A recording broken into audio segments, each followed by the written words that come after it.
I'm starting our time together with my land acknowledgement as a settler on Turtle Island. Right now in the space I am on is the traditional territory of the Anishinaabe, including the Ojibwa and Chippewa Nation, the Haudenosaunee, also known as the Iroquois, which include the Oneida Nation, the Lenape, also known as the Delaware, the Ottawadoran, also known as the Neutral, and the Wendat, also known as the Huron people.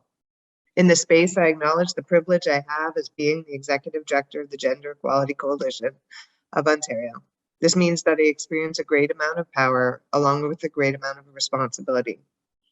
I participate actively in this acknowledgement of the land to ground me in the rest of the work for the rest of my day and the rest of the week. Today, it's important for me to center the land as a means to ground myself for the content of my work and our gathering here today. When I feel connected and centered, I feel more open and prepared to listen wholeheartedly. Today, I'm thankful for the land for many reasons, but recently, with all that has been happening in the world, I'm even more aware of how important it is to care for the land on which we live. These past few years have been difficult for all of us, and it can feel like too much. But when I ground myself, I feel hope. The agreement on which the land we stand, or I stand, is Treaty 6, established in 1796. Reminding myself of this history helps me contextualize what it means to be a Londoner.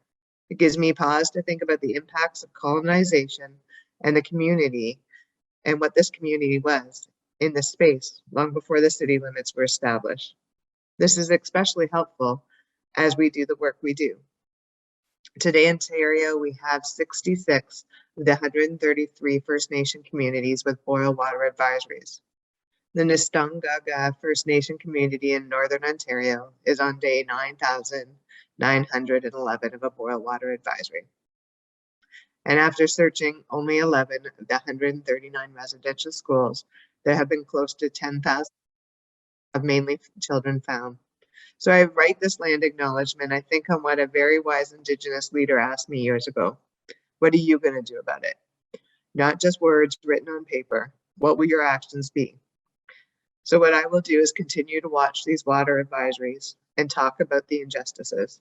I'm actively working on a collaborative project at work that is rebuilding homes on Oneida.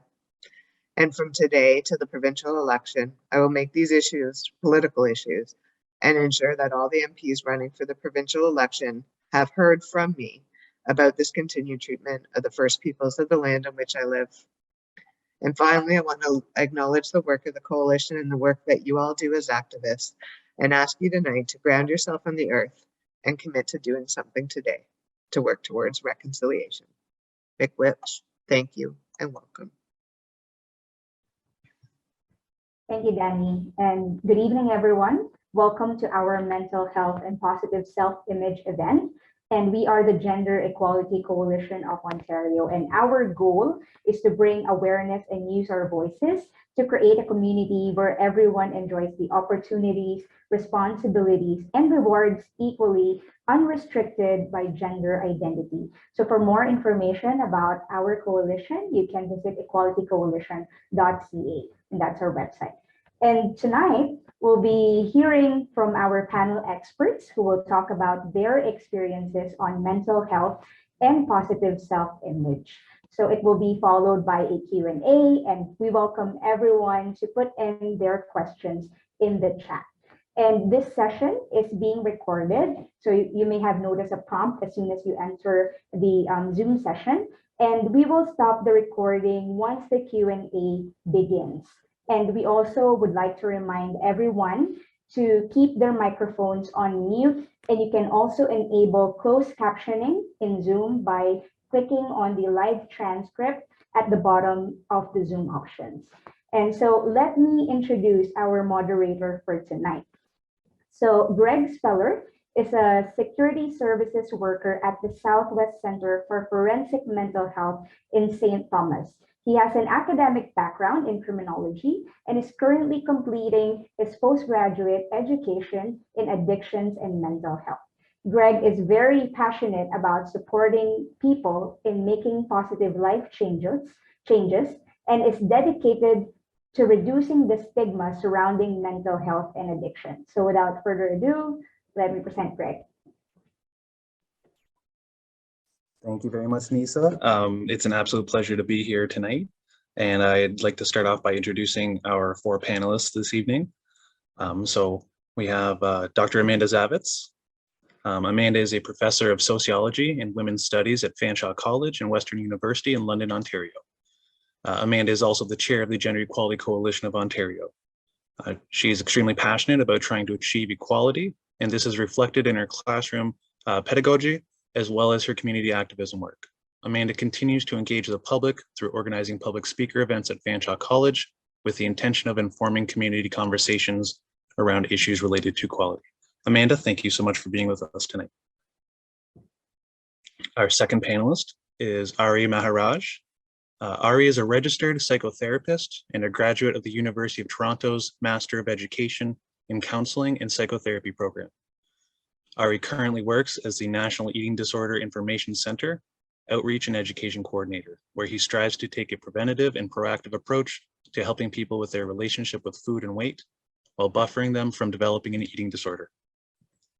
Ari, thank you for coming. Our third panelist this evening is Lucas Anderson. Lucas is an addiction and mental health worker with CMHA, Thames Valley Addiction and Mental Health Services, as a leader in the area of supportive response and crisis intervention. Lucas manages CMHA Thames Valley's local crisis and support lines, Elgin County Crisis Services, as well as CMHA Thames Valley's crisis services operating within Western University and Fanshawe College. Lucas's passion for education led him to receiving the Rosemary Jago Award of Excellence in Social Work Field Practice Education. Lucas, thank you so much for being with us. And our fourth panelist for this evening is Jordan Boyd. Jordan is an addiction and mental health crisis worker and a team lead in crisis services with CMHA, Thames Valley Addiction and Mental Health Services. Jordan has an academic background in women and gender studies and regularly volunteers on the gender-based violence crisis line at ANOVA, where she provides support to those in crisis, as well as training for new volunteers. Jordan has a deep commitment to supporting the community and is very excited to be participating in tonight's panel. So once again, thank you to our four panelists. And I will start off by asking each of you the question, what does gender justice mean to you? We will ask, if you can, to please limit your answers to approximately 3 to 4 minutes, just for the sake of our time tonight. So I will start with Amanda. What does gender justice mean to you? Thank you so much, Greg, for the lovely introductions. And I'm going to be very succinct with my answer for this question. To me, gender justice means that we achieve equality for all humanity. I believe that in order to really achieve gender justice, that means that we have to achieve inequality. We have to achieve equality for both males and females. As a chair of the coalition, it's important for us to get the message across that we believe that gender inequality is disadvantageous to both men and women. So if we want to really achieve gender justice, we need equality for both.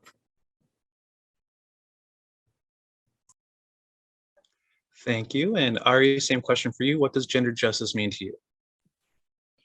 Yeah, I think building off of Amanda, in the way it relates to me in this topic and the work that NEDIC does supporting folks with eating disorders in the country. And when we think about body image and positive self-image, I think gender justice would mean that we can all live in environments that are body inclusive and that we have supportive and self-aware adults around us that feel comfortable navigating the vast array of information that we all have around food and weight and shape, and that we're able to support people that we're caring for in a manner that is truly health-centered and weight inclusive instead of being weight focused. I think about the many ways in which misogyny and gender-based violence happens to people because of body size or because of identities. And to me, I think everyone has a body, and we all kind of deserve to feel at home and safe in it. And that means that we can all have a relationship with food that's going to be food flexible. We can all have a relationship with our body that's going to be trusting. We can all have a relationship with ourself and the world that's non-discriminatory. And those are things that I feel like define what gender justice means to me in the context of this conversation. Thank you, Ari. Lucas, same question for you. Those responses were just so beautiful. So gender justice for me, I feel like I'm kind of piggybacking in some way off of the last two responses. But just to say, I feel like gender justice for me really feels like a space in which, yes, regardless if we are men, women, trans, or non-binary folks, that we are able to engage in our world in a way that we don't feel like we are going through the world being oppressed by people around us, to feel shame about the way that we look or the body that we are in or the person that we are. A world in which when we're raising our young children, or we're raising kind of our sort of future people of our world, that the narrative around who you are as a person and who you are, kind of based on your gender, is one in which you are equal to the people that are around you, that you are a beautiful person in the body that you're in, and that you have the same rights and opportunity to be able to engage in this world. And I really, really loved kind of Amanda's piece as well too, like thinking about that intersectionally. So just, thinking about, when we're talking about gender justice, we also need to be talking about anti-racism. We need to be talking about ableism as well too. And it really is looking at, this world, and where we see the abolishment of oppression towards people, regardless of who they are. So that would be my definition. Thank you very much, Lucas. And Jordan, the same question for you. What does gender justice mean to you? Thank you. I always find this one to be a hard question, because in a world where there was gender justice or equality, we wouldn't even need to have the conversation, and it wouldn't be something we had to talk about. And so kind of stripping that down, I go safety.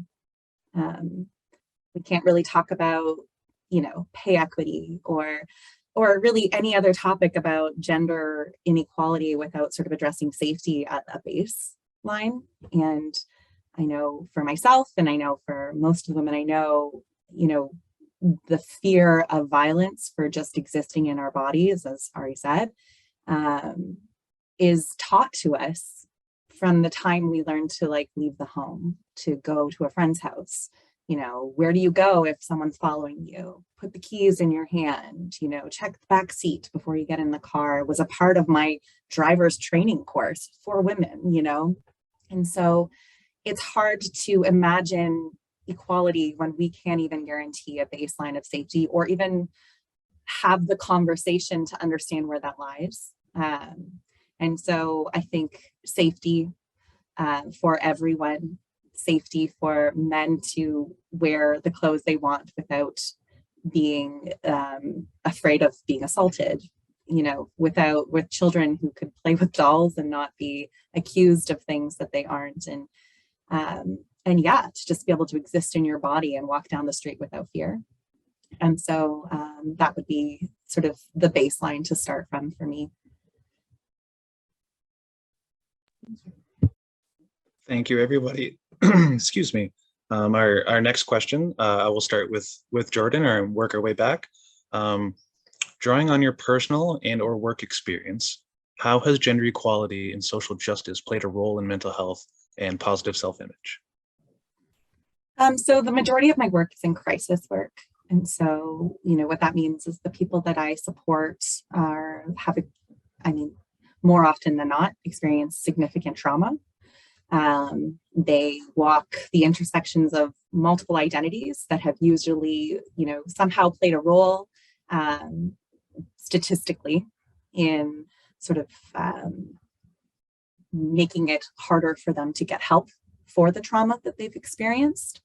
And so when we talk about gender equality, how people experience trauma is a gendered experience, because men aren't allowed to, cry and talk about their feelings and heal in a way that is healthy and safe according to social learning.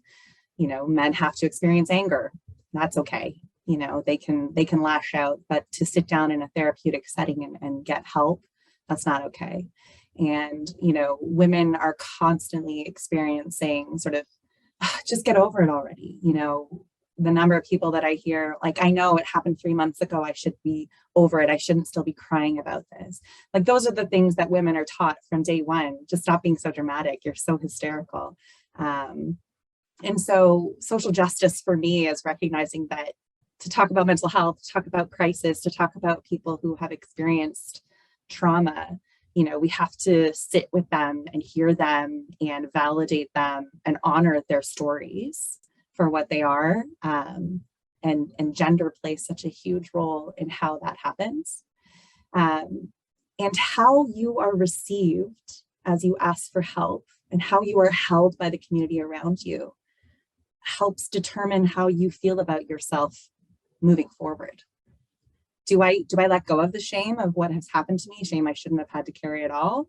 Or will that community tell me that I'm not worthy of moving on?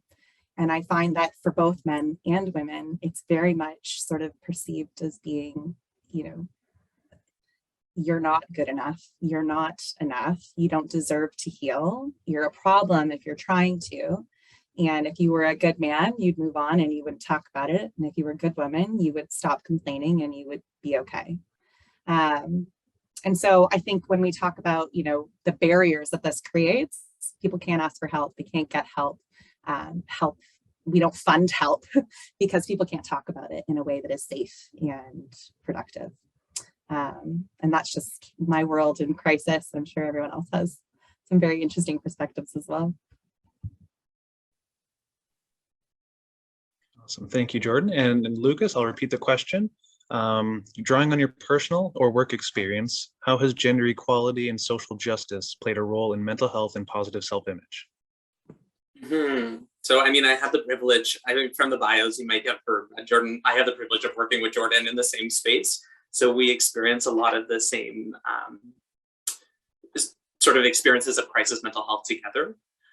I will say, as far as like gender equity and social justice is concerned, within our organization and within some of the community partners that we have that we work with, I think about like some of our, like, this may seem like a little bit of a CMHA pitch, but I think about some of the programs that we offer at CMHA, like the programs that are offered through My Sister's Place and Nicole's Choice, the trauma groups that we offer that are specifically for women and women identified folks.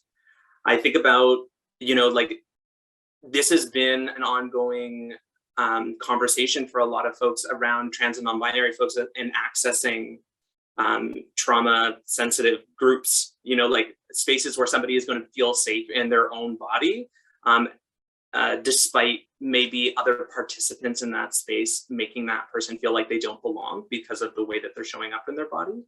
And I really love to see so much critical thought being put into how we help people feel safe and accepted in those spaces. I really love to see examples of us actually going out into the community and actually collecting community opinion.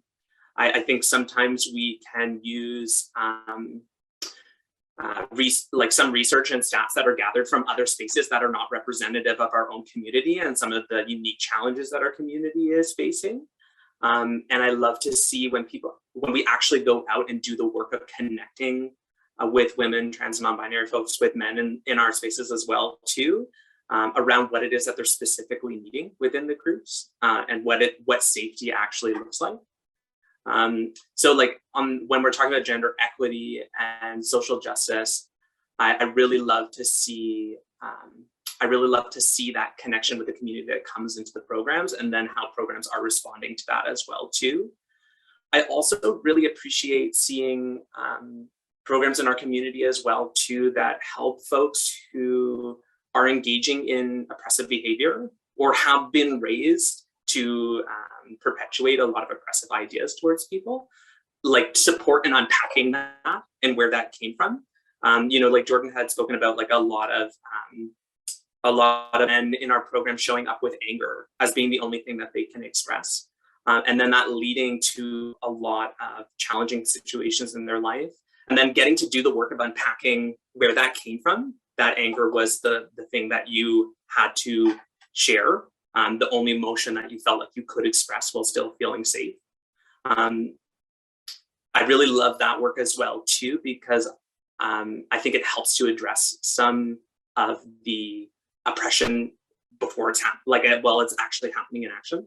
And that helps to change perspective of folks who are engaging in oppressive behavior to maybe take a different option. So anyways, that's a little bit of a ramble, but I really appreciate, that's what I really see in our organization, some of the organizations around us as far as gender equity and social justice are concerned. It's really connecting with community and providing and really basing program off of that feedback to create safety for folks of all genders. Awesome, thank you, Lucas. And Ari, I'll repeat the question again for you.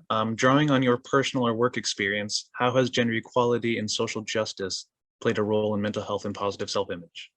Yeah, I'll try to really meet the some of the personal and then go to work. I think for me, being born as a cis man, I think I have to and will continue to be doing a lot of reflection myself. Like I think it's part of the work, and the way I like to think about social justice on any of the intersections, whether it's gender, whether it's size, whether it's ability, whether it's race, is like having this little processor on my shoulder who's like always active and like always scanning and always checking. And like, yes, that takes energy, but I feel like it's a well worth use of energy to help me kind of try to live the life that I want to live, to try to help me be as compassionate as I can be. And like for me, it started off like it can be as I'm gonna say innocent, but I don't know if it is like innocent as like me having to reconcile my name. Like my full name is Ariel, which like growing up when I did, it came out that like I was born around the same time that The Little Mermaid came out. And so I used to get Ariel all the time. And for me as a little boy, it was like, oh my God, how dare I have a feminized name, a girly name, having to really unlearn what that meant. Like what does that mean about my masculinity? Like what does that mean about my gender? And like the other name that my mom had for me was Kyle, which is very different than Ariel. And like for so much of my childhood, it was like, I want to be named Kyle. Like, why wasn't I? How could you do this to me? And like later on in my life, now I'm like completely okay with it. I'm like, I know, fine with my name. I think I really like it. Like, I like that it's a individual thing. I like don't see a lot of people with my name. Like, it's something that was so small, quote unquote, but it came with a lot of internalized messaging around like, what does it actually mean to confront the way we talk about gender in our society, and like what does it mean around the way people are harassed for the way they express their gender? What does it mean for the way in which I don't even like to talk too much about like people internalizing stuff anymore, because I think it's good for us to think about the systems and structures that create environments whereby people internalize things. So it's not that like people have internalized sexism, it's that they live in a society that was sexist or ableist or racist. And then obviously, because they're humans, like took in some of that information and like it was impacted them. And like Jordan and Lucas, I think, have really shared nicely, like there's really awesome services out there that exist that are trying to help really unpack that for people. And so where that comes in professionally for the work that I do, the National Eating Disorder Information Center is a helpline and chat service that's nationwide, self-referral, anonymous and confidential, that exists for people of all ages to feel like if they're having difficult feelings and thoughts and behaviors around food or weight or eating, or the disorders that can sometimes come as a result of living in that environment, there's a space to potentially unpack some of that. And I think we had no choice other than to make sure that we were being an organization that strives for gender justice, because eating disorders don't discriminate. I think we have a certain opinion sometimes on like when we think eating disorder, we might think a certain identity of a person, often like a white woman in a smaller body who's young and maybe upper middle class. Like that's the image that we have. We maybe think anorexia specifically, when like binge eating disorder is the most common eating disorder in Canada. People of all sizes can have an eating disorder. People of all genders, of all races, of all ages. We've talked to 7-year-olds, which breaks my heart. And we've talked to 77-year-olds, which breaks my heart. And so recognizing that the helpline really exists to help people make their own decisions and choices about their well-being, including the food they eat. And that, I think, place of self-determination, of just really helping people make informed decisions and use their own agency, I think really aligns with gender justice and social justice approaches of helping people make their choices, recognizing that not everyone has access to the same resources and privileges, recognizing that everyone deserves support and recovery, however that may look like for them, and letting them define that. Those are all things that I feel like are really important to play into the work that I do personally for myself and professionally for folks as we're supporting them on our support services. Thanks so much, Ari. And Amanda, drawing on your personal or work experience, how has gender equality and social justice played a role in mental health and positive self-image? Thanks, Greg, and thanks to everyone else who already answered. I feel like I could spend probably the rest of the time that we have together talking about the way that the social construction of masculine and feminine relate to body image and negative body images that are dangerous for both men and women. But I don't want to do that today. That would be putting on my professor hat. And today I want to take an opportunity to talk to you a little bit about my daughter. Her name is Kenzie, and she's 15 years old. And for her, anorexia started around the age of 14. And she has a professor who is a full-time sociology professor and women's studies professor. So she didn't grow up in an environment where she didn't, where she heard messages about not being enough, or even where she saw things about being hypersexualized, because I was very careful about the kind of messages that both of my kids received. I'm an activist. This is what I do for a living. This is who I am. So it was really challenging for me when my daughter first was diagnosed, or when I first started to see that she was struggling with this, because I couldn't understand. I thought to myself, I raised her, and of course I didn't perpetuate these stereotypes or these ideologies or these constructions of feminine and masculine that I would talk about, so readily in my class. But here's my daughter, and she's sick, and she has an eating disorder. So I think that one of the things that's really important for me that everyone understands is that sometimes kids get eating disorders when they have spent their whole lives being told that they are enough. So my daughter, she didn't have a problem with self-esteem. It just wasn't her. If you would have said to me, how many dollars would you bet that your child would not get an eating disorder? I would have bet everything I had. I would have bet my house, the family farm, everything. I never could have predicted that Kenzie would get anorexia, but she did. She started to struggle with her body image and with not eating in the spring of 2021. And I really started to notice that she was limiting what she was eating, probably by June of 2021. And by July of 2021, I was full out scared. But my daughter wouldn't admit that there was a problem. So it was me saying, honey, I think, you're not eating enough. I'm concerned about what's happening. And her in full out denial, which, I've done a lot of research now on eating disorders and anorexia specifically. And I now know this is, a stage of the eating disorder. But the denial was one of the hardest parts for me to get her through, because I had to convince her that it was a problem. And in the end, she had to faint, and she had to faint more than once, and she had to be hospitalized. And when we took her to the hospital, her veins were so shrunk that they couldn't insert even an infant needle into her veins. And this is the kind of trauma that it took for me and my family and for her to understand that she had a problem. And when she was identified as having a problem, I know that all of you here work for organizations that try to help people like my daughter, but it wasn't as easy as it should have been. She had to be hospitalized. The first time that she was hospitalized, we were put on an eating disorder waiting list, and that didn't help us. We became associated with a private organization that also didn't help us. So we were left trying to manage some really complicated issues and struggles. I was left trying to, force her to eat. So she had to get to the point where she was hospitalized, and they were concerned about the state of her heart in order for her to get the help that she needed. And that was through LHSC, where she was finally admitted into the eating disorders program. So what I want people to know, and I hope one day I have an opportunity to spread the word widely, is that like you're saying, eating disorders do not discriminate. She comes from a healthy family. She comes from educated parents. She comes from people who would do anything to prevent this, to stop this, to help her. We did it all. And she still got very sick.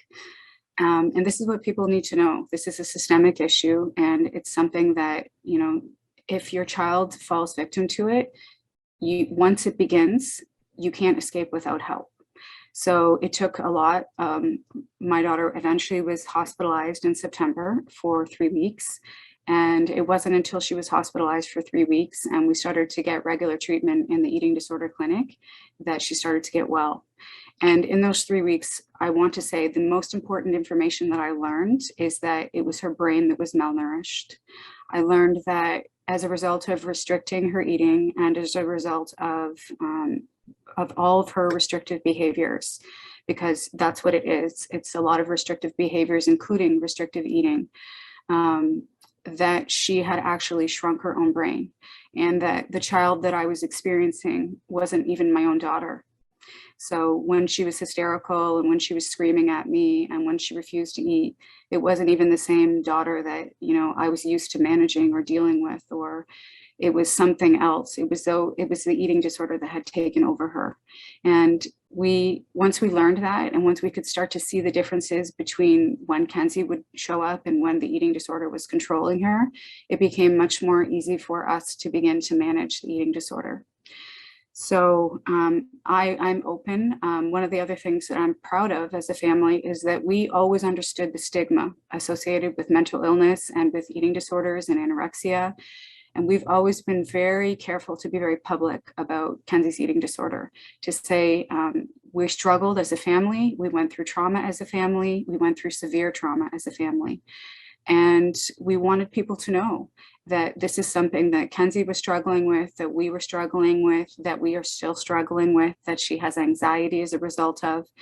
And I think that being so vocal about it and calling my daughter's friends and calling their mothers and having them understand the situation that we were in was part of the way that we led ourselves through this battle. And I'm happy to open the questions up to anyone who might ask at the end, but I will say that we are doing much better. My daughter, around the point of January, started to really improve. We had done the family-based therapy for many months, and she's now on what we would call the upswing. She's doing much, much better. Her personality has returned. We're out of the trauma stage. So I'm really proud of her. I'm really pleased. But this is an issue that's near and dear to my heart. So I guess I know I've taken up enough time, but I really want to just spend one more minute to say that gender plays a huge role here, because even though I never told her these messages, somewhere in the context of society, she learned that to be feminine was to be thin, and that her worth or her value was somehow wrapped up in her appearance. And for the number of times that I told her that wasn't the case, she became convinced that it was, because of the other interactions that she was having with peers and social media. And if this can happen to someone like my daughter, it can happen to almost anyone. So gender for sure plays a huge role. It continues to play a huge role. We need to stop teaching young girls that their value and worth is wrapped up in the way that they appear, or in their shape, or in their body. And I'm not going to quit doing this. I'm going to continue until I know that I've at least helped someone. So I'll stop now, and I'll be happy to answer any questions that you might have as we proceed. Thank you very much for sharing that. Our second question for our panelists, and I will start with Ari. What are the obstacles or barriers contributing to poor mental health and self-image? And how do you feel the pandemic has played a role? Yeah, like I'm just pausing to like breathe and reflect on even like Amanda's story, because I feel like you can hear so much of some of the answers to this question in what she shared and what her daughter's gone through. And I feel like even in what Lucas and Jordan have shared so far to this date, there are many, and I think I'm like gonna be mindful here to try not to like overwhelm folks in the like awfulness of it all, because I want to both hold that like, yeah, it can get real bad to the fact where people can die. And that means that this is a serious issue that isn't being taken as the crisis that it is. And try to still be hopeful for us in the room of like folks who want to try to empower and do something with it and about this information.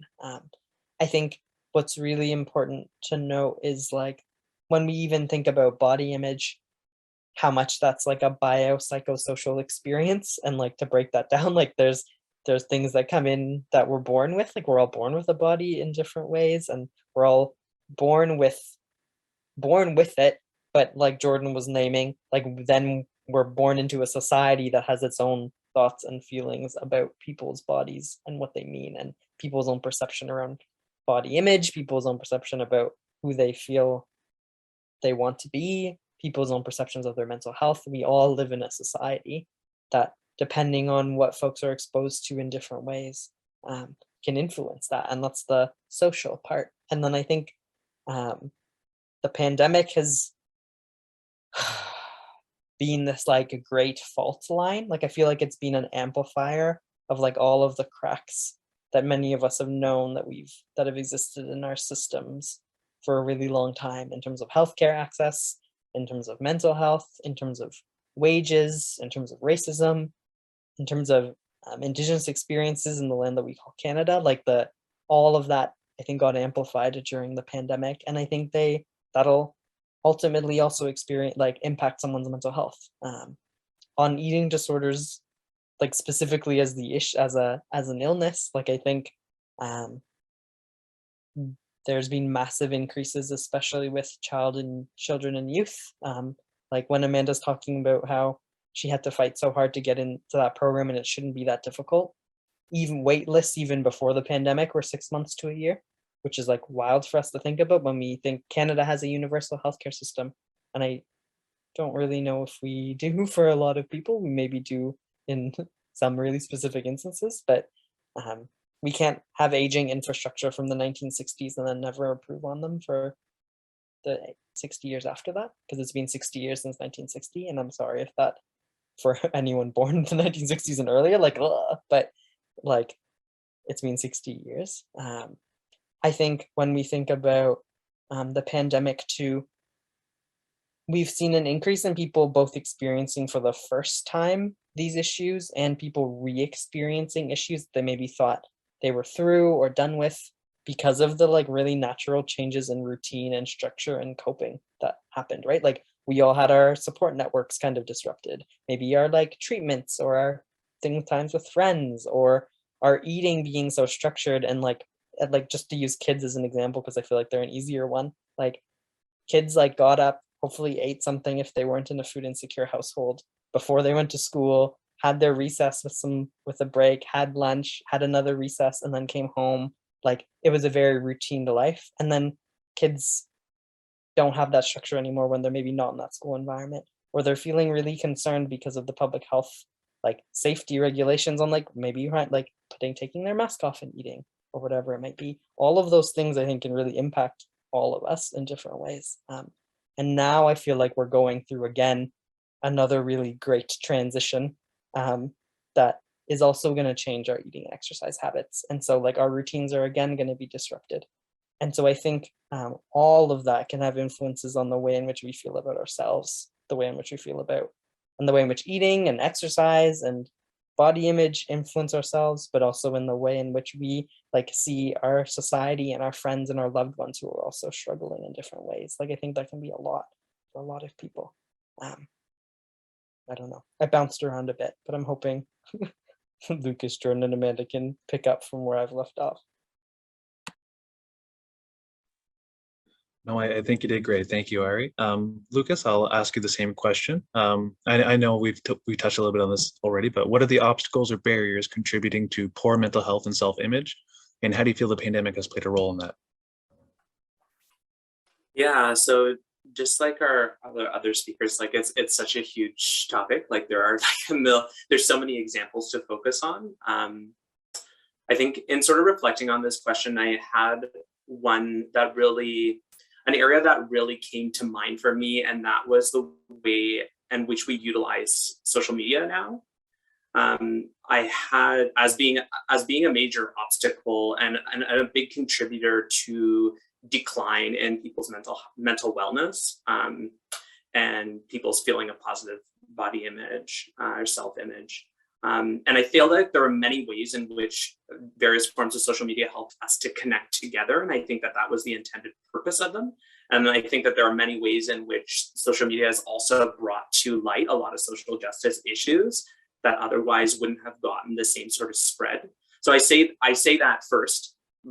And also I'm reflecting on some of the experiences of some of the folks that I work with, and their the way in which some of our social media sites, like I'm thinking about like TikTok and Instagram, really can lead us down some rabbit holes that can really make us feel quite awful about ourselves. And so, I'll even use an example. I had the opportunity to work with a group of teenage women just talking about body image, and they had described their experience getting up in the morning and going on Instagram and looking at some of the individuals they follow and sort of comparing their body to the individuals they follow on Instagram. And for folks who are not familiar with the algorithms that Instagram and TikTok use, is that they will give you more of what you have just looked at. So if you've had a day of really shaming your body, and you've had a day of looking at people on social media who make you feel bad about yourself, there will be more content to come on a daily basis, and it gets deeper and deeper and deeper into that hole. I was even sort of reflecting on my partner who's pregnant at the moment, and some of her experiences going online and going on pregnancy boards, and some of the ways that people talk about pregnancy as you should only have this experience, or this is the way that pregnancy is supposed to be. It's supposed to be beautiful. You're supposed to love it. It's supposed to be wonderful all the time. It's supposed to be this really great thing. And then feeling a lot of shame and guilt that her experience is not that, right? And not realizing that and realizing simultaneously at the same time that this is almost a bit of a lie that has been put on social media, because there are a lot of other people around who are experiencing that struggle as well too. But the shame producing that it has, that then creates silence around us being able to talk about it, it just kind of perpetuates itself. So the pandemic has really, I feel like, amplified this even more, because the pandemic has told us, like, don't see each other in person. Go online. That is your main point of social connection, where we have an opportunity to really curate ourselves to be almost an avatar of who we are, and then feel really bad about ourselves when we look at other people who have done the same. And so I feel like that is a huge, while I feel like it can be an agent for real good, I also realize that these spaces, their main purpose is to engage people, and to engage you more and more and more, not regardless of whether that's good or bad, right? For how you feel about yourself. And so I just have met so many people through our work in crisis and through my own personal life, and myself as well too, who have gone down that rabbit hole and have ended out on the other side, or have gotten stuck in it, feeling really terrible about your own body, my own body, their own body, as well as their mental wellness. And really what turned out as something that was supposed to be a sense of belongingness has actually created a lot of loneliness and isolation, and feeling like you're the only one that is experiencing this thing. Well, everybody is also experiencing it, but it's not being posted. So while there are lots of barriers, I think that one was like a really big emphasis for me as something that can really be quite destructive depending on how we engage in it. Thank you so much, Lucas. And Jordan, we'll ask you the same question. What are the obstacles or barriers contributing to poor mental health and self-image, and how has the pandemic played a role in your opinion? So I originally had an answer prepared for this question, and then I listened to all of you speak, and now I'm just going to wing it because I was very much inspired by what everyone had to say. I think that one of the greatest obstacles, I mean, I could go into sort of the intersectional look at the world and talk about those socially constructed barriers, and I could do that for a long time because I'm very passionate about it. But for this question, I really do think that focusing on, the lack of connection and support is maybe a better frame. And I think that before the pandemic, people lived in isolation with their mental health challenges. It was not something that people talked about. And still today, obviously, that's still the case for a lot of people, families hiding the people in their lives that are struggling. Not everyone gets to have an amazing mom like you, Amanda, who is so vocal and advocating for your child. And we see that a lot. We see a lot of people who come in who use our services, who don't have connection and don't have support. And that could be the biggest, initial barrier for a lot of people is, no one that says, hey, I noticed there's something going on with you. Maybe we need to talk about it and maybe we need to get some help. And when we talk about, self-image, when you don't have somebody who cares enough to see you when you're struggling, to sit with you through that struggle and then try and pull you out with whatever tools they can, what does that tell you about how you are valued in the world around you when there's no one there to hold that space, or the people who should be there won't? And Amanda's experiences with not getting resources and having to try multiple times to get her daughter help, and her daughter needing to be physically so unwell that getting help was the only option at that point, was when she finally was able to get somewhere to open the door. That shouldn't happen. And we see that a lot with people who are struggling with their mental health. Specifically, we support people who are experiencing chronic suicidal thoughts. And, they are dismissed repeatedly by the people they love, the people who love them, by the hospital system, by the mental health system. They are told, just get over it, go cope through your challenges. And so they create this self-image, or the self-image is created for them, of just like, well, if nobody else cares enough, then why am I fighting every day to be alive? And then the pandemic happened, and the pandemic made that gap of lack of connection, lack of support so much bigger and so much broader. We really need each other. We need consciousness raising. We need to walk into a space and say, I've had those thoughts. Have you? Oh, I had that experience. It was awful, but this is what I did. Okay, I'm going to try that. And we need to know that it's normal to struggle and to not be okay.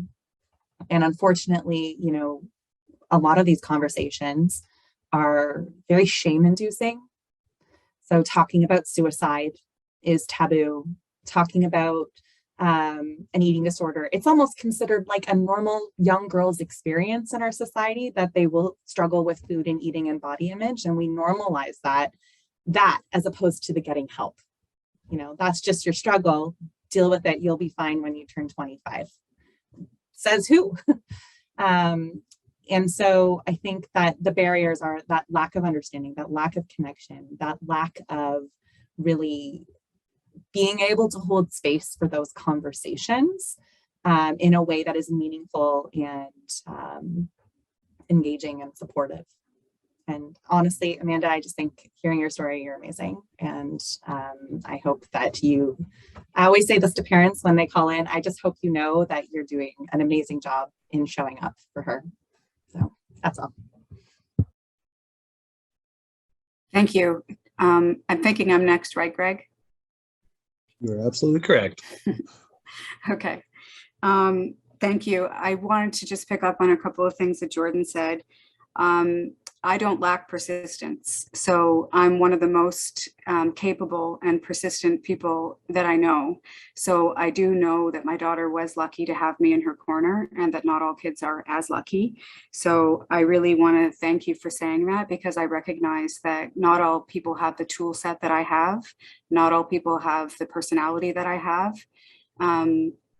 I wanted to believe that my daughter was okay. I wanted to believe that there was some kind of spectrum of eating disorders and she wasn't really on it. I wanted to believe that, you know, this was just a phase that she was going through and she was going to get over it and it was going to be okay. At the beginning, I even tried to convince myself that. I remember having conversations with my best friends and saying like, this can't be, like, she doesn't actually have like a full-blown eating disorder. So I think we can even trick ourselves because, you know, we want our own child to be okay. And I also want to know that, I want you to know that eating disorders are tough. They drag everyone in. Our whole family was traumatized by Kenzie's illness. It wasn't just Kenzie, it was myself, her dad, her brother. And I had to give up a lot. I had to give up my own identity. I had to give up my own sense of self. I had to, it doesn't appear to most people because I get on the screen and I look fine and I appear to be great and I can put together a sentence. And for the most part, I continued teaching and I continued being the chair of the Gender Equality Coalition of Ontario. But behind the scenes, I wasn't holding it together because in order to get her well, I gave up almost every aspect of myself. And I'm sure I'm not alone. I'm not the only mom who's ever done that. But getting Kenzie from the position that she was in September to where she was in January meant full-time 300 and every minute of the day. I couldn't leave. I didn't see my friends. I couldn't go out. I had no freedom because my eye had to constantly be on her and monitoring her and paying attention to her and counseling her and holding her up. So that's that. I think I really want to go back to something different about the pandemic and COVID, because my personal experience is that COVID did exacerbate eating disorders for young people. I believe this because not only did my daughter experience this, but two of my very best friends also had daughters who experienced eating disorders, one with anorexia, another with bulimia. And I just understand that if this happened, then this is a pattern of behavior that was exacerbated by COVID and the isolation. But an interesting thing that I didn't understand about eating disorders was that one of the first signs of my daughter's anorexia was actually social isolation. So she began to socially isolate herself. It wasn't as though she was forced to be isolated because we were scared of COVID. It was that she was choosing to isolate herself, and that was part of the disease. And when I began to unpack and learn about eating disorders, I began to understand that isolation was because she had no energy. She couldn't physically keep up with her friends. She couldn't physically keep up with the conversation or with what they were doing. So her isolation was part and parcel to her eating disorder. And I think that's important for people to understand, is that kids who have eating disorders, one of the first things you might start to see is that their behavior and their friendships begins to change and that they start to isolate themselves.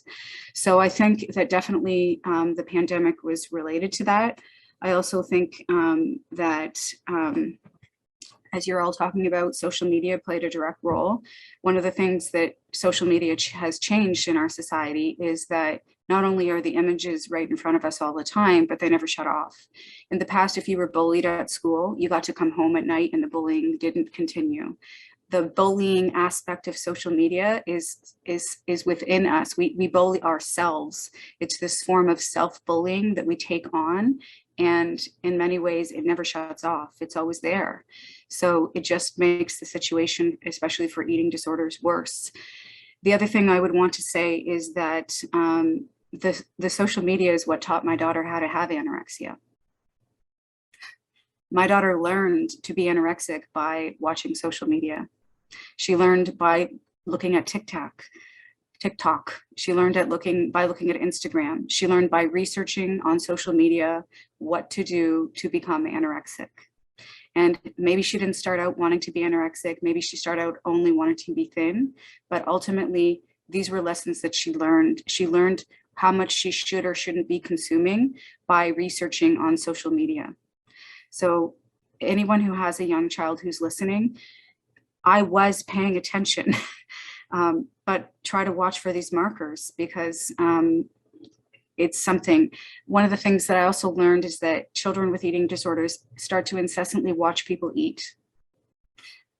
So I'm sure Ari, you know this, but especially young girls with anorexia, she's very interested in watching other people eat. So her feeds on TikTok and Instagram have a lot of surveillance of watching other people eat, because watching other people eat gives her comfort that she's not eating more than them. So these are really important things for us all to know and understand.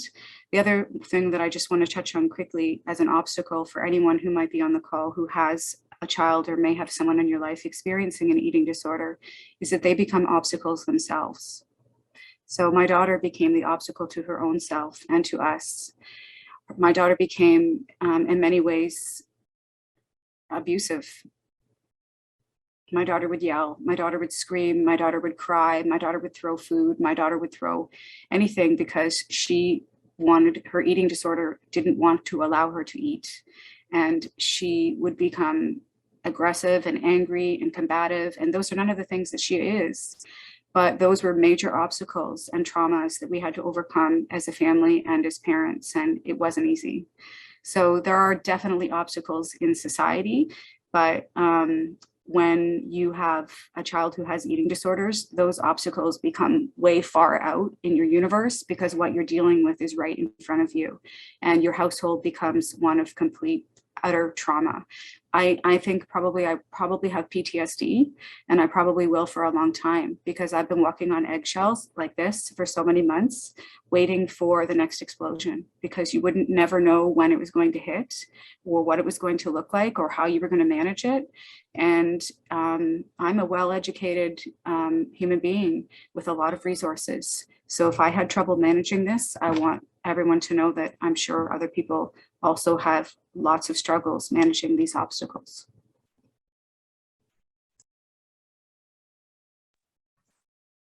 Well, once again, Amanda, thank you so much for sharing your story. In that same vein of questioning, we'll start with Lucas. What do you think that we can do to remove some of these barriers and create better mental health and self-image for our communities?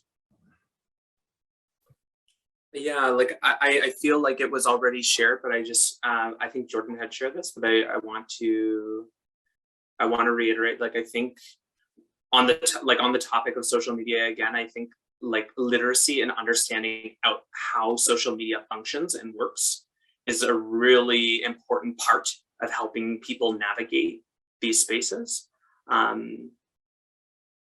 There's a lot of great different podcasts and research and different things coming out about how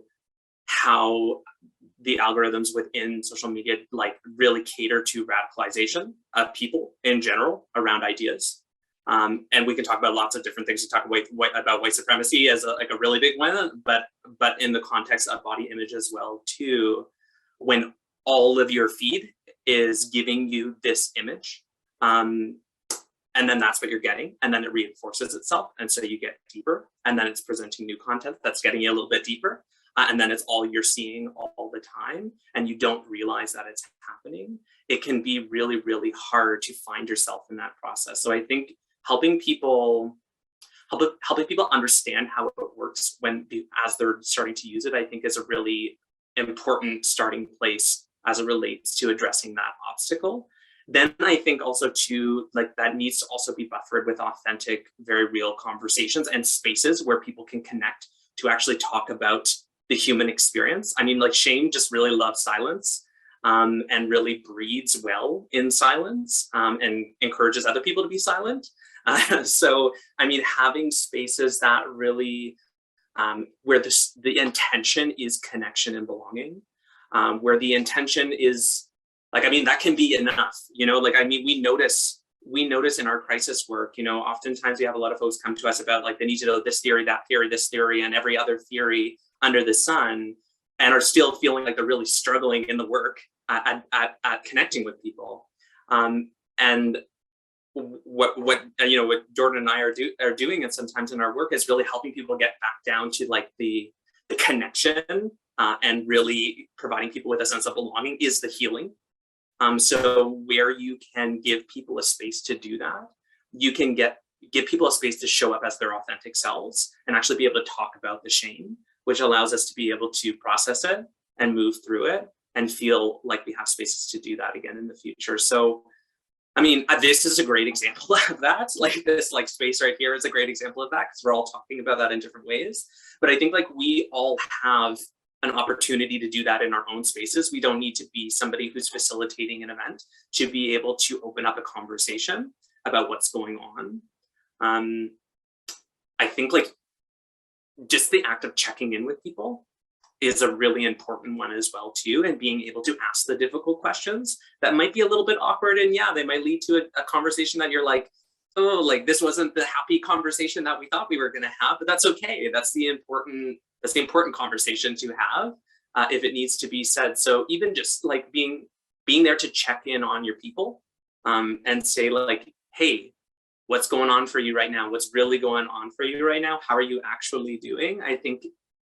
I know maybe it seems a little bit simple, but I think it can go a long way to create safer spaces for people to actually be able to do their own healing, which people are really capable of doing when provided the resources to do so, and provided the environment and space to do that. So, and I think it gives agency to people. I don't want to go on too much of a tangent, but just to say, like, I feel like a lot of the times within our mental health system, we're trying to find solutions for people as opposed to providing spaces in which people are given voice and agency to be able to have solutions for themselves as well too. And it is a complicated space, and there are lots of times where collaboration is really needed. But I do often think that folks have the answers for themselves when they're given the space to be able to really share in a vulnerable way. And so opportunities that give agency back to people I feel like are really, really important. And I think a sense of belonging and connectedness really provide you with a sense of agency to do that. So I will stop there. That would be my response. Thank you, Lucas. And Jordan, the same question for you. What do you think we can do to remove some of these barriers and create better mental health and self-image for our community? So I'm kind of gonna jump on what Lucas was saying, but I think that, you know, we need to have the conversations. And I think that unfortunately, mental health gets positioned as a political issue. You know, do we fund it? Is it important? You know, oh, if you're not funding it, then you're bad. Like, we need to take it away from the political discussion. And to Ari's point, we need to like look at, when we talk about universal healthcare, you know, what should that include? Because maybe we need to update our understanding of what healthcare looks like. Because I mean, Amanda's story is a really good example of when mental health quickly becomes physical health. And that is true for so many people who struggle with their mental health. It is not separate. You know, you need to be able to have this holistic look at what people are experiencing, the social systems that are contributing to their mental health, their physical health, the struggles they have, the limited access to resources and supports. You know, we have to be able to look at all of it at the same time and not kind of pick apart little things. Oh, we put funding into that program, so things are going to be okay for a little while. But what about everything else? You know, we can't pick and choose that. It needs to be all or nothing, really. And we've been doing nothing for a really long time. So I think it's time to try all. And so I think the other piece is connection and really normalizing being able to talk about the challenges that you face and what that looks like. Because Amanda's right, you know, you don't experience a mental health crisis or challenge in isolation, because even though it might feel like that, the people around you who love you, they are also pulled into that hole with you. And it is incredibly hard to get out. And it's not a system that has been created that makes it easy for people to navigate. And it should be easier. It should be, you broke your leg, you go to the hospital, they put a cast on it, you come home, you recover. Okay, you have an eating disorder, you go to this place, you get the help you need, your family gets the tools they need, you go home, you recover. You're having suicidal thoughts. Here, we're a community, we're going to support you, we're going to help you, this is what we're going to do. You go home, you recover. That's what it should look like. It doesn't look like that at all. And we work in the service where people come when they're struggling. And a lot of the time, I say, you need this service. Here's the information. What's that look like? Probably 8 months, 10 months, 12 months before you're going to hear back from that counseling service for someone who's in crisis right now. And so we need to have these conversations. We need to normalize these conversations, because the reality is, for the vocal people that are out there saying this happened to me and I need help, there's a lot more people that can't use their voice the way Amanda is to call attention to these important issues, because not everyone, feels safe enough to, and the system isn't safe to walk that way. So connection, normalizing that, consciousness raising, that's how we are going to do the work to deconstruct this. And we need to just depoliticize all of this, because at the end of the day, it's survival. It's really comes down to everyone surviving, and we can't survive and thrive if we're too busy arguing about it. So Yeah, there's so much wisdom in this space, and so it's so cool to get to share with folks. And to me, I feel like that's the first step, eh? Like, each and every one of us has a role that we can play in, like, learning, like participating here today, like learning maybe how to support someone, or maybe getting a sense of resources to try when things go awry. Like, you're already doing the first step, which is like participating in our own consciousness raising around being informed. And I feel like, especially around this issue, like, everyone has an opinion on food, weight, and shape. And so we have to be really careful and really be really critical thinkers about, like, diet culture is kind of like an ocean. Like, we all swim in that ocean in different ways. Some people who are really struggling that are like really deep in a rocky ocean, and so they're far off. And my hope is that we're all, even though we're all in the ocean, we can all have a choice to be on land sometimes. And like, we see an island in the distance and we see the paradise, and we're just not there yet. We're all just in different places. And so I think what that means in the context of this conversation is, like, I really appreciate Amanda sharing her perspective and naming that's a perspective. There are many different experiences that are here. There are as many stories about an experience with an eating disorder as there are people with eating disorders. And so if you feel like, if there's anything in this conversation where you're like, this is getting me to think a little differently about a person, or like, I'm feeling a little worried, like, I really always say to folks, like, trust your gut. Like, I think your gut got you here. Like, I think here's an okay place to be. And I feel like, knowing that, like, a service like NEDIC exists, and like CMHA TV exists, like, I think what's cool is that there are now, and starting to be more, like, growing number of doors that you can open in the mental health space to have a conversation with someone. And I don't necessarily know if there's a right door.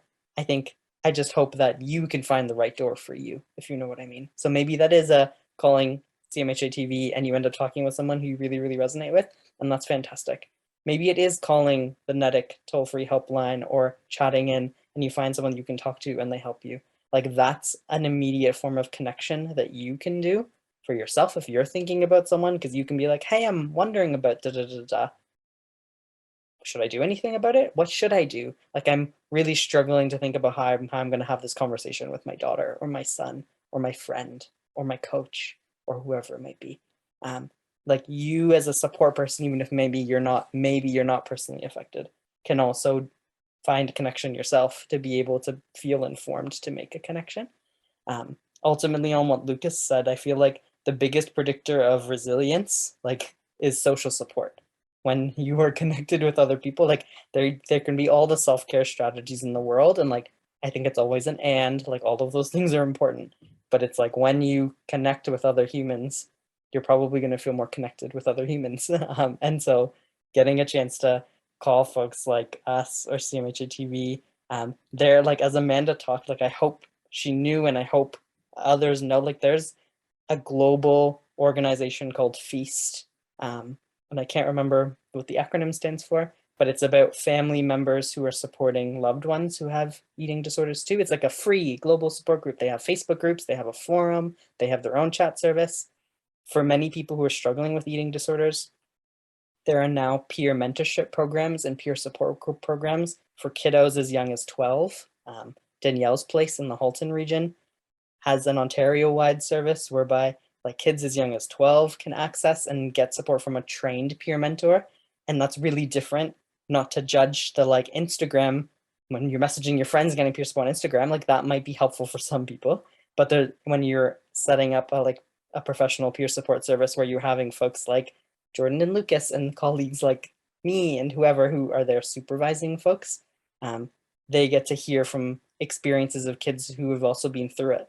And that's a form of connection too. Like peer support can be just as a fantastic way to start your recovery journey, especially in waiting periods when you're on the waiting list for professional support. So I think my message fundamentally is hopefully one of hope. I see some folks mentioning some of the resources in the chat, which are great. And I think like my last thing to really keep in mind is to be really patient. Like recovery isn't linear. I think we say that all the time in this space. It can feel kind of dry, but it really is true. Like you and your loved one's more than just their self-image. Like we are more than just a body, even though we all have one. And so like remembering and doing all the hobby stuff that they would like to do, remembering all of their wonderful strengths, remembering that they're still creative, even if they struggle with an eating disorder. They're still really smart and intelligent, even if they're denying that they have an eating disorder. Like all of those things are ands and not buts. I think is something that's really important to keep in mind. Thank you, Ari. And Amanda, if you'd like to build off of that. Okay, thank you, Greg. So a couple things. So the question is, I guess, what obstacles do we need to remove? And I think I would say we would, if, you know, in an ultimate world, I would love to dispel all the myths associated with eating disorder culture and with eating disorders. That would be a really great place to start. Another really great place to start would be to regulate the media so that social media doesn't have the influence that it does on young kids. I know another great place to start would be to change youth culture. Because girls who are, 10 to 15 or, even a little bit older shouldn't be understanding their value and worth based on their appearance. And this is just happening to boys as well now. Boys are getting affected by eating disorders and body dysmorphia in different senses. So I would love to see a world where we can interfere with youth culture and we can make it more productive and we can help them. I would also like to be able to access help when people are in crisis. I know when I was in crisis, I couldn't wait 8 months. I couldn't have done it. It's just my personality, I guess, but I couldn't have watched my daughter suffer for 8 months. And I just don't think we should have to. We shouldn't have to be in a system where we're suffering and wait 8 months for help. But I think at the end of the day, with all of the information that we have and all the theories that we know and all the books that I read, and we did get help. We reached out to Feast and we reached out to Change Creates Change, and we reached out to other. I mean, I do everything. I don't do anything half-assed. So I did it all. But at the end of the day, I think something that Lucas and Ari and Jordan shared was really what got our family through the crisis. And it was something that might sound hokey, but in the end, it was our love. It was our love and our social connection that got Kenzie healed. And we followed some of the protocol. We tried to do most of the things that we were told, but they were really hard. It's really hard to not allow your child any choice over what they're able to eat. It's really hard to push food in front of them 7 times a day and sit them in a chair and say, eat this, you have no choice. Those are really hard things to do. So at the end of the day, it wasn't a theory or a textbook or even a service that got us through the eating disorder. It was our family and our connection and the love that we had for our daughter. And I know that sounds romanticized, but that is my whole truth. That is the authentic truth, because my daughter literally sat on top of me, would lie on top of me and use the energy of me to heal. That is what she did. And I know that is one of the ways that she was able to get better, was because she had people in her life who were willing to go to every length to do anything they could possibly. And I understand the privilege that she had in that situation. And all I want to do is to be able to do things like this evening, where I have the capacity to share our story, so that if we can help any other individual who is suffering through this, that we could. So thank you for the time and space to allow me to do that this evening. Thank you so very much to our panelists and for sharing such personal and professional stories. We really appreciate it. At this point, I believe Nisa and myself will be opening up a couple of questions coming from our audience members. Nisa, if you'd like to take the reins. Sure. Thank you, Greg, and my thank you to our panel speakers and to all of you who joined us tonight. I'm sure everyone learned about mental health with your stories, the gender, how it creates an impact on self-image, and how we can get the support we need for this journey.